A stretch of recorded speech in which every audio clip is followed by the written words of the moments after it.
predictions for the rest of the offseason. By the time we get, let's say, to Labor Day, Graz, give me a bold prediction on the Cowboys.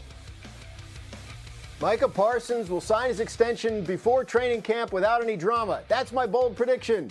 The Cowboys always take forever to get this stuff done. I say this one's going to be quick and easy. Micah Parsons will be the highest paid defensive player, and there'll be no drama. He's already at off-season work that he doesn't even have to be at. I don't think we're worried about a holdout here.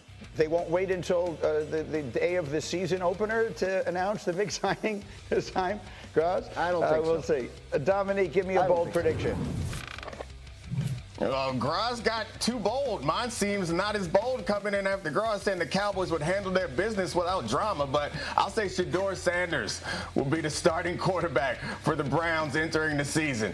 I think that they want to know what they have in either Shedeur or Gabriel before the season is over, because there's a chance that they'll be at the top of a good quarterback draft again next year. So I think they'll move quickly to getting those guys on the field to see what type of players they will be. I love that one. Mike T, give me one. Yours, I think, is about Aaron Rodgers. It is. On July 4th, we're going to be talking about two things: Joey Chestnuts and the Nathan's hot dog eating contest. And on July 4th, Aaron Rodgers being a Pittsburgh Steeler finally. Again, Greeny, I don't think there's any way the Pittsburgh Steelers go into the season with Mason Rudolph. When they drafted Derek Harmon in the first round of the draft, I think that was another indice that at some point Rodgers is going to sign. Let's do it on July 4th. I really like the way you pluralized Joey Chestnut's name. That was fun. Jeremy Fowler, by the way, posted on Twitter, Steelers president Art Rooney II, who said on April 1st that the Steelers will, quote, wait not forever but a little while longer for Aaron Rodgers, delivered a similar line on his way out of Wednesday's owners' meetings. He said, a little while longer, I'll say the same thing. The beauty of Graziano of using phrases like a little while is it can mean anything, right? Your definition of a little while and mine could, what do you suppose is theirs? I mean, look, I think the mini camp that's coming up here in the second week of June is an important date to watch. And I'm not saying it's a drop-dead deadline for the Steelers, but if Aaron Rodgers is not at that mini camp, that means he doesn't do any on-field work with the Steelers until the end of July, at the start of training camp. And that feels far-fetched to me that a 41-year-old who didn't play well last year, didn't play at all the year before, didn't play well the year before that, jumps right in at the start of training camp, picks up a new offense, and leads this team to that much more than Mason Rudolph could. I just feel like if he's not there by that minicamp, they have to look at other options. All right, and I will ask the question everyone in America is asking, which of you has a cat? Nate, raise your hand if that was your cat. Well, I do, but he's not here. Nate, what are we hearing here? No, I mean, I think that he clearly knows more than us about what Aaron Rodgers is going to do. His guess is as good as ours. So I guess he's saying Aaron Rodgers is going to sign this week. Okay, that was the question on the screen that I like there, Tannenbaum, to finish this thing up. Are the Steelers making a mistake waiting like this?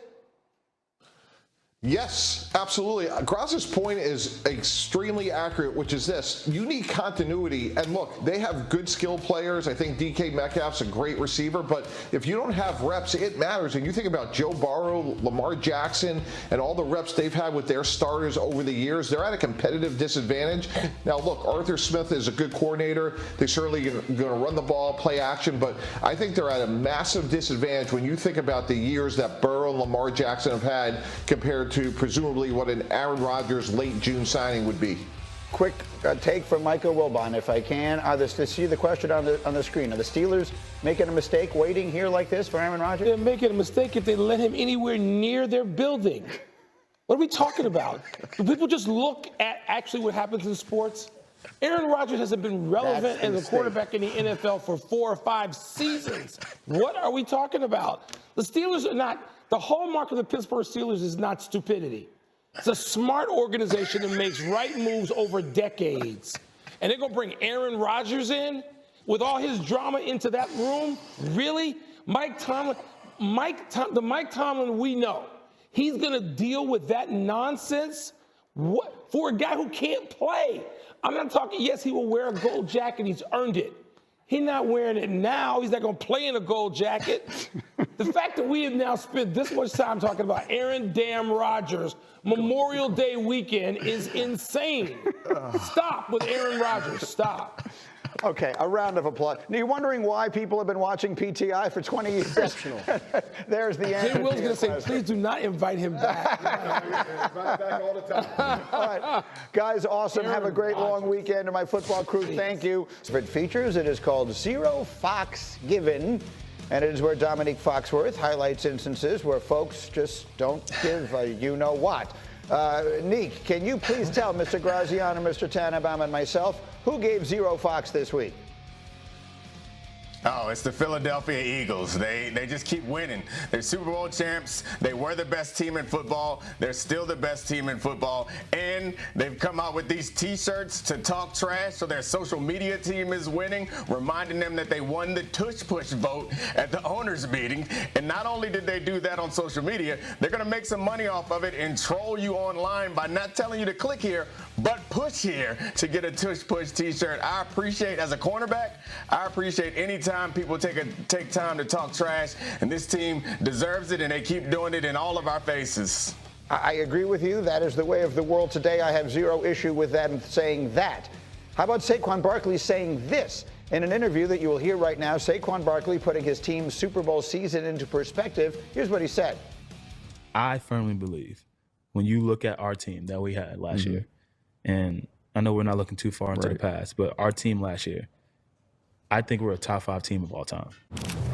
If you really look at the season outside of the first 4 games, like, it was belt to ass. It was dominant. And like from how dominant you guys were on defense and how dominant we were on offense and special team, like people don't realize how great of a team that actually was.